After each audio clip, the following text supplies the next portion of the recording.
আমি বলবো না এরা হিন্দু, আমি বলবো এরা উগ্র সংগঠনের সদস্য। তাকে তো হিন্দু হিসাবে গ্রেপ্তার করা হয় নাই, তাকে রাষ্ট্রদ্রোহী মামলার আসামি হিসাবেই গ্রেপ্তার করা হয়েছে। এরপরেও কেন এই তাণ্ডব? আসসালামু আলাইকুম।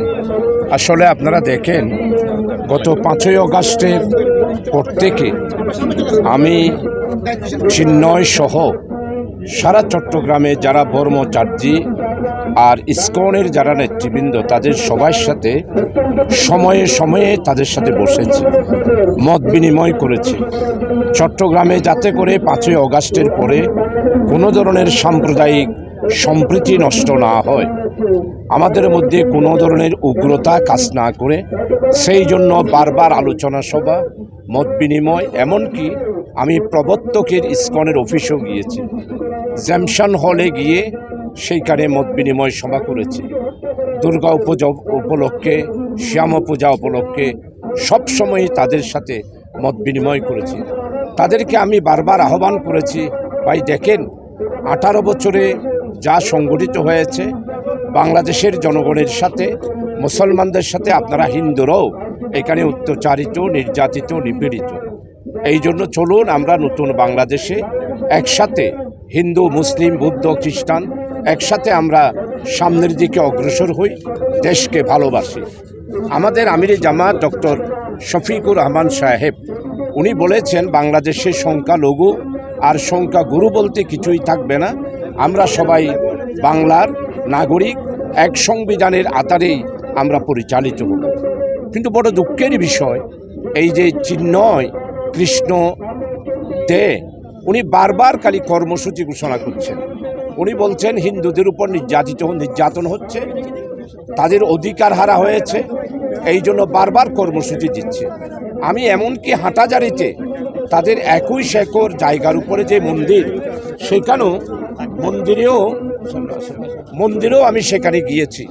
আমি 10,000 20,000 হিন্দুদের সামনে বক্তব্য রেখেছি। বক্তব্য রেখে আমি বলেছি যে চলুন নতুন বাংলাদেশে আমরা ঐক্যবদ্ধভাবে সামনের দিকে অগ্রসর হই। কিন্তু কৃষ্ণ বারবার কর্মসূচি দিয়ে আমাদের দেশকে, শান্তিপ্রিয় দেশকে অশান্তি করার চেষ্টা চালাচ্ছে, এবং সেটারই ফলশ্রুতিতে তারা নিউ মার্কেট যেই সমাবেশ করেছে আপনারা দেখেছেন, সেখানে জাতীয় পতাকার উপরে একটি বঙ্গভূমির পতাকা ওরা তুলেছে, এবং সেখানের সমাবেশের বক্তব্যের কারণে চিন্ময় বলেছে বাংলাদেশ নয় বঙ্গভূমি। আমরা কি বাংলাদেশের নাগরিক না বঙ্গভূমির নাগরিক? জনগণ সেটাই বিচার করবে। এটার পরিপ্রেক্ষিতে বর্তমান সরকার তাদেরকে একটা মামলা দিয়েছে, রাষ্ট্রদ্রোহী মামলা। এই রাষ্ট্রদ্রোহী মামলার কারণেই তাকে গত পরশু গ্রেপ্তার করা হয়েছে। তাকে তো হিন্দু হিসাবে গ্রেপ্তার করা হয় নাই, তাকে রাষ্ট্রদ্রোহী মামলার আসামি হিসাবেই গ্রেপ্তার করা হয়েছে। এরপরেও কেন এই তাণ্ডব?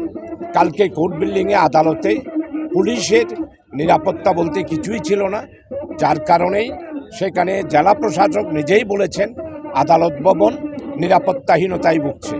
গতকালকে সন্ত্রাসীরা চিহ্নিত, আমি বলবো না এরা হিন্দু, আমি বলবো এরা উগ্র সংগঠনের সদস্য, সন্ত্রাসী, অস্ত্রধারী। তারাই সাইফুল ইসলাম আদিলকে ধরে নিয়ে গিয়ে মেহতর পাট্টির ওইখানে সুপরিকল্পিতভাবে প্রায় 15 জনকে আহত করেছে, তাকে হত্যা করেছে। আমি এই হত্যার কাণ্ড তীব্র নিন্দা জানাচ্ছি। এই ঘটনা অনাকাঙ্ক্ষিত, এটার মাধ্যমে তারা সাম্প্রদায়িক একটা উস্কানি তারা দিচ্ছে।